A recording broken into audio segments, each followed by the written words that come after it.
Bonjour, jeunes guerriers, soif d'aventure. Je vais vous raconter quelques histoires. Venez par là.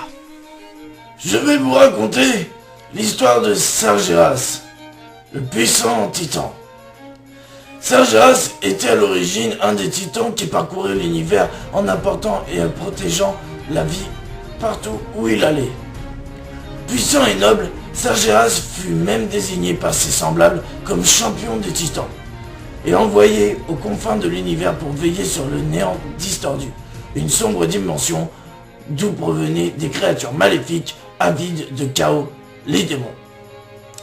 Sargeras menait sa tâche avec fureur, mais il dut faire face à deux principales races de démons, les Anaïlan, guerriers reptiliens, et les Natrizim, sorciers manipulateurs. L'un était plutôt noble et pacifique, et possédait un fort potentiel magique, tandis que les autres étaient plutôt occupés à œuvrer dans l'ombre pour dresser des mondes entiers les uns contre les autres.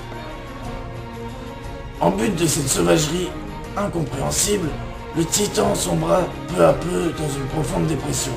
Au fur et à mesure que le doute et la tristesse s'insinuaient dans l'esprit de Sargeras, les massacres de villageois se multiplièrent dans le but de rendre fous leurs protecteurs. Mais les démons ne se doutaient pas qu'ils réussirent bien au-delà de leur objectif.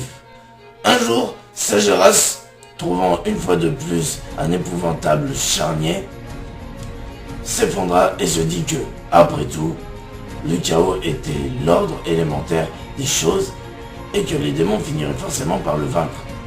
Il décida alors d'accélérer les choses en devenant le Titan Noir. Ainsi, Sargeras fonda la Légion Ardente, assisté par les puissants Hereda qu'il avait corrompus, notamment Archimonde et Kil'jaeden, et les sournois Natrizim, qu'il nomma généraux et lieutenants de sa terrible armée démoniaque. Bientôt, Sargeras annonça l'objectif de sa terrible et implacable croisade ardente: détruire toute vie dans l'univers. Pour ce faire, il ordonna à Natrizim d'explorer l'univers afin de recruter toute race potentiellement maléfique et facilement influençable au sein de la Légion Ardente. C'est ainsi que les orques, les gardes noirs ou encore les seigneurs des abîmes furent enrôlés dans la Légion Ardente. Pourtant, par deux fois, Sargeras et sa Légion Ardente furent repoussés par un monde de leur croisade ardente, Azeroth. Sargeras décida d'utiliser un moyen plus détourné afin d'infiltrer Azeroth et le détruire de l'intérieur, et prit possession d'Aelwyn Maya, gardienne de la clairière de Tirisfal.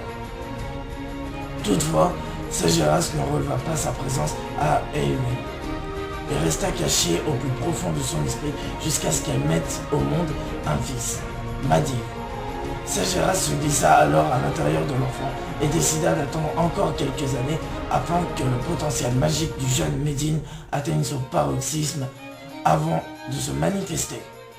À son 14e anniversaire, les pouvoirs enfouis en Medivh se déclarèrent et celui-ci tomba dans un profond coma qui dura 20 ans, à la fin desquels il reprit connaissance sous le contrôle de Sargeras. Ouvrant le terrible portail sombre afin de mener la horde des orques sur Azeroth pour le compte de la Légion Ardente, Medivh devint l'un des principaux atouts des démons lors de la Seconde Guerre. Cependant, Medivh fut tué au combat lors d'une terrible bataille. Sa mère, Eowyn, décida de mettre fin à ses jours et le provoqua en duel. Cependant, malgré la puissance d'Eowyn, Medivh parvient à la repousser en la blessant grièvement. Même si l'invasion a bien eu lieu, Medivh ne savourera pas sa victoire. En effet, le combat titanesque avec sa mère l'avait fortement affaibli et il fut tué par son apprenti Khadgar et le capitaine Lothar, un ami d'enfance et un des derniers descendants d'Arathi. Lorsque Medivh mourut, l'esprit de Sargeras fut précipité dans le néant distordu, perdu à jamais. J'espère que cette histoire vous a plu, mes jeunes guerriers. Revenez pour une nouvelle histoire quand vous le voulez. D'ici là, prenez soin de vous. Et une petite chopine pour la route.